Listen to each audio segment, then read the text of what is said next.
இப்படி தான் வந்து நாங்கள் உண்மையும் வந்து தேர்தல் செய்கிறது. ஆனால் மற்ற நாடாளுமன்ற உறுப்பினர்கள் நாடாளுமன்றம் வந்து என்ன செய்கின்றார்கள் என்பதை சொல்ல வேண்டிய கடமை எனக்கு இருக்கிறது.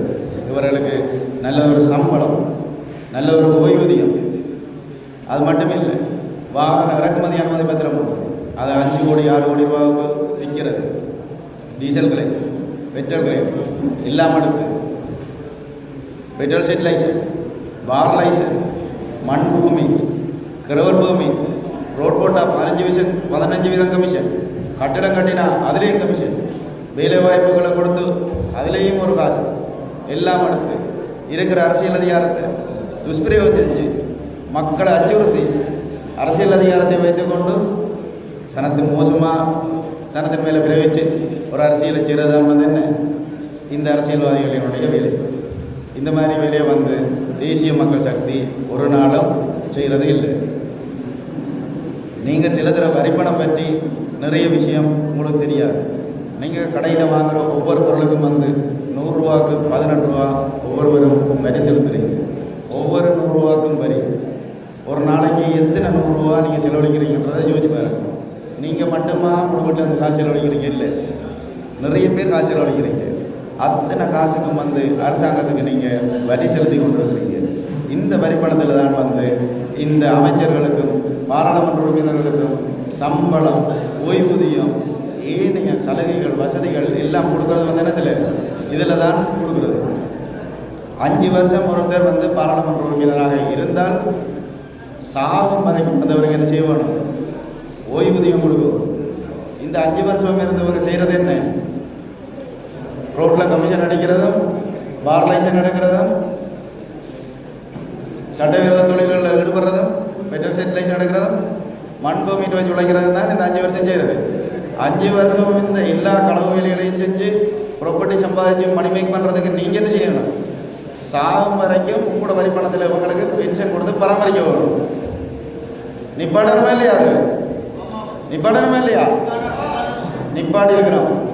எந்த ஒரு நாடாளுமன்ற உறுப்பினருக்கும் இனி வந்து என்ன பென்ஷன் வழங்கப்படாது. எந்த ஒரு நாடாளுமன்ற உறுப்பினருக்கும் இனி பென்ஷன் இல்லை, ஓய்வூதியம் இல்லவே இல்லை. இது மட்டும் இல்லை, அன்று தோழர் ஒரு 4 நாளைக்கு முதல் சொல்லியிருந்தார் வந்து எந்த ஒரு அமைச்சருக்கும் வந்து கொழும்பில் வீடு கொடுக்கூடாதுன்னு சொல்லியிருந்தார்.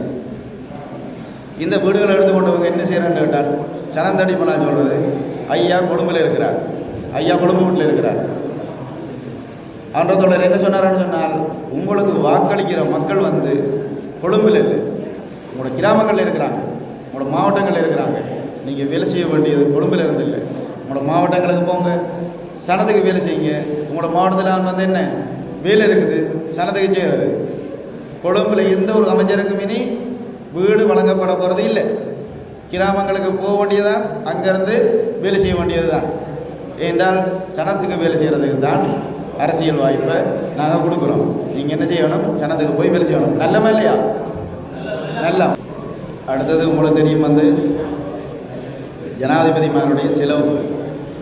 சாதாரணமாக ரணில் விக்ரமசிங்க ஜனாதிபதியாக இருந்த நேரம் ஒரு ஜனாதிபதிக்கான செலவு வந்து 1500 கோடி ஒரு வருஷம்.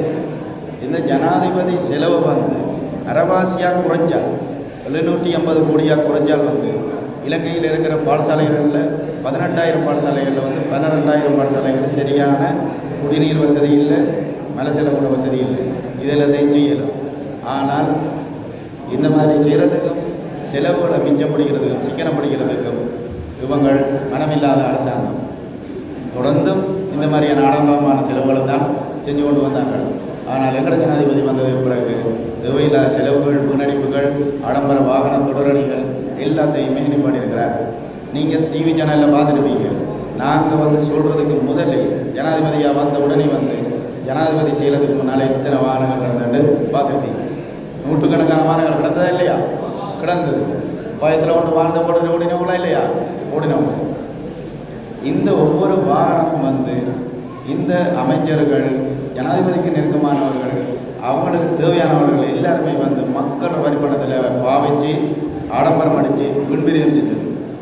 எங்கட மாவட்டத்தை சேர்ந்த அமைச்சர்களும் வந்து ஆளுக்கு பல வாகனம் வந்து எல்லா அமைச்சர்களும் ஜனாதிபதி செய்கிற வாகனத்தை பாவிச்சிருக்கிறாங்க.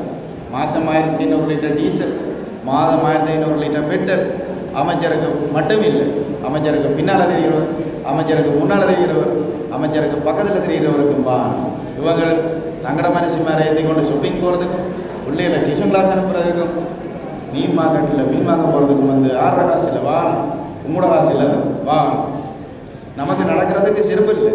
ஆனால் மக்கள் ரவரி பணத்தில் ஒரு டீசல் பெட்ரோல் செலவும் எடுத்துக்கொண்டு இந்த ஆடம்பரம் நிப்பாட்டணுமா இல்லையா? நிப்பாட்டணுமா இல்லையா? நிப்பாட்டி இருக்குது. இனி இந்த ஜனாதிபதி செய்கிறதுல இந்த மாதிரியான வாகனங்களுக்கில் தொடரணியும் இல்லை. தங்களுக்கு தேவையானவங்களுக்கு வாகனங்கள் கொடுக்கவும் இல்லாது. இது மட்டுமாவது பரவாயில்ல. 1 லிட்டர் பெட்ரோலுக்கு 5 கிலோமீட்டர் பயணிக்கிற வாகனமும் பகுதிருக்கிறாங்க. 6 காசு எங்கட காசு, எங்கட காசு. அதால் தான் இத்தனை செலவுகளும் அவங்க செய்கிறாங்க. எங்கட காசுன்ற விஷயத்தால் மட்டும்தான் இவ்வளவு நடக்குது. இப்போ கிட்டத்தில் ஜனாதிபதி விலை குறைக்காமலே பெட்ரோல் டீசலுக்கு விலை குறைஞ்சது, முட்டைக்கு விலை குறைஞ்சது. ஆனால் ஜனாதிபதியால் விலை குறைக்கிற அதிகாரம் ஜனாதிபதிகிட்ட இல்லை. எங்கள்கிட்ட இருக்கிறது ஒரு இடைக்கால அமைச்சரவை தான் இருக்குது. அந்த அமைச்சரவையால் என்ன விலையை குறைக்கல. அப்படி இருந்த பெட்ரோல் டீசலுக்கு விலை குறைஞ்சிருக்குது. ஏன் குறைஞ்சது யோசிச்சு பார்த்தீங்களா? நான் சொல்கிறேன், இலங்கைக்குள்ள இறக்கப்பட்ட ஒவ்வொரு லிட்டர் டீசல் பெட்ரோலுக்கும் கமிஷ் அடிச்சிருக்கிறாங்க. நாங்கள் உடனே கமிஷன் நிப்பாட்டுப்பட்டோன்னே என்ன நடக்குது? தானாக விலை குறையுது. களவை நிப்பாட்டினால என்ன நடக்குது? ஒழுங்காக எல்லாமே நடக்குது. நல்லமா இல்லையா? அடுத்தது மாவட்டத்தில் இன்னொரு பிரச்சனை பற்றியும் ஒரு சர்ச்சை போய் கொண்டிருக்கிறேன் சொன்னால், முதன்மை வேட்பாளர் என்றவர் இருக்கிறதாக தேசிய மக்கள் சக்தி. உண்மைக்கும் தேசிய மக்கள் சக்தியில் மட்டக்களப்பு மாவட்டத்தில் முதன்மை வேட்பாளர், தலைமை வேட்பாளர், குழு தலைவர் என்று யாரையுமே நாங்கள் நியமிக்கலை. நீங்கள் திசை காட்டிக்கு நேரம் ஒரு புள்ளடியை போடலாம். 8 இலக்கம் இருக்குது. உங்களுக்கு விருப்பமான இலக்கத்தை தேர்வு செய்யலாம். எந்த இலக்கத்துக்கு மேலே ஆகக்கூடிய புள்ளடி இருக்கிறோ அந்த இலக்கம் வரும். அதை தவிர இருக்கிற முதன்மை வேட்பாளர், தலைமை வேட்பாளர் என்று சொல்கிற எல்லாமே முரளிகள், பொய்கள். அதை நம்ப வேண்டாம், குழம்ப வேண்டாம். இதை கட்டாயம் நான் தெளிவுபடுத்தணும் என்று நிறைய வாக்காளர்கள் கேட்டுக்கொண்டதால் இந்த விஷயத்தை நான் தெளிவுபடுத்துகிறேன். அடுத்தது, நம்ம மாவட்டத்தில் நிறைய பிரச்சனைகள் செய்ய வேண்டியிருக்கு. தேசிய அளவில் நிறைய விஷயங்களில் மாற்றம் வருது. நம்ம மாவட்டத்திலையும் நிறைய விஷயம் செய்ய வேண்டியிருக்கு. நீங்கள் விறகல்லிருந்து படிக்கிட்டு மோட்டார் சைக்கிள்லேயோ வாகனத்திலேயோ வந்தால் பாதையில் 2 பக்கமும் பள்ளிக்கூட பிள்ளைகள் நாவப்பழம் பாலப்பழம் வச்சுக்கொண்டு நிற்கும், அல்லது மீனோ என்னமோ மட்டியோ வச்சுக்கொண்டு பாதையில் ஓரத்தில் இருக்கும். படிக்கிறதுக்கு வசதி இல்லை, கஷ்டம்.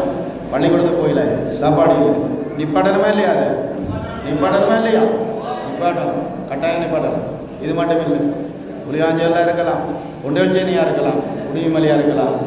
அந்த பிரதேசங்களில் மட்டும் இல்லை, எங்கட பிரதேசத்துலேயும் பைத்தங்காயை வச்சு சாப்பாடு போட்டு ஒரு நேர சாப்பாட்டோட இல்லாமல் பள்ளிக்கூடத்துக்கு போகிற பிள்ளைகள் இன்னமும் இருக்குது. வறுமை இன்னமும் இருக்குது. நிப்பாட்டணுமா இல்லையா? கட்டாயம் நிப்பாட்டணும். இங்கே மட்டும் இல்லை, காத்தாங்குடியை போய் பார்த்தா காத்தாங்குடி சிட்டிக்குள்ளே கலர்ஃபுல் லைட், ஈச்ச மரம் எல்லாம் இருக்குது, அழகாக இருக்குது. காத்தாங்குடிக்கு உள்ளே இருக்கிற கிராமங்களை நீங்கள் போய் பார்த்தாலும் கரபலா சிட்டி, கரபலா கிராமத்தில் தரப்பால் பட்டியலில் சனம் சரியான கஷ்டப்படுது. நிலம் அப்படி தான் இருக்குது. முஸ்லீம்கள் பக்கம் அப்படி தான் நிலமாக இருக்குது. அது மட்டும் இல்லை, மட்டக்களப்பு மாவட்டத்திலிருந்து நீங்கள் வெளியில் போகக்கூடாது. வெளிக்கந்தையில் பாதையில் 2 பக்கம் பார்த்தால் தரப்பாக்கொட்டியில் வெயில் சனம் ஒன்றுமே இல்லாமல், தண்ணி வசதியும் இல்லாமல் கஷ்டப்படுதா இல்லையா? கிடக்குது. நிப்பாட்டணுமா இல்லையா? அதை நிப்பாட்டணும். எல்லாருக்கும் பொதுவான பிரச்சனைகள், பல பிரச்சனைகள் இருக்குது. புலிவாஞ்சகல்ல இருந்து கிரானுக்கு வரணும். 7 படிக்கிறேன் சொன்னார். புலிவாஞ்சகல்ல 7 பேர் 2-3 வருஷத்துக்கு முதல் ஓலவர் பாஸ் பண்ணி தேர்வு செய்யப்பட்ட பொம்பளை பிள்ளைகள் 7-8 பேர் இருக்குது. கட்டாயம் பாஸ் பண்ணக்கூடிய பிள்ளை. ஆனால் ஒருத்தருமே A-level படிக்கல. தகுதி இருந்தும் படிக்கல. A-level படிச்சிருந்தால் பாஸ் பண்ணியிருந்தால் பல்கலைக்கழகம் கிடைச்சிருக்கும், இல்லாட்டியும் ஒரு உயர்நிலை கிடைச்சிருக்கும், தொழில் வாய்ப்பு கிடைச்சிருக்கும், கல்வி கிடைச்சிருக்கும், சமூகம் மாறி இருக்கும். என்ன காரணம்? ஒழுங்கான பாதை இல்லை, ஒழுங்கான பஸ் இல்லை, சாப்பாடு இல்லை, படிக்கிறதுக்கு வர்றதுக்கு வசதி இல்லாத காரணத்தால் என்ன செய்யுது? படிப்பை விட்டு இடைவிலகுகள். ஆளுக்கு 2 பிள்ளைகளோட கல்வியை விட்டு போட்டு திருமணம் செஞ்சு ஆளுக்கு 2 பிள்ளைகளோட இருக்குது. இந்த நிலைமையை மாற்றணுமா இல்லையா? ஒரு ரோட்டும் பஸ்ஸும் வந்து பெரிய விஷயமா இல்லை, சின்ன ஒரு விஷயம். இதெல்லாம் செய்ய இல்லாத அளவுக்கு தான் நம்ம மாவட்டத்தில் அரசியல் இருக்குது, நம்ம மாவட்டத்தில் இந்த மாதிரி தான் நிலைமை இருக்குது.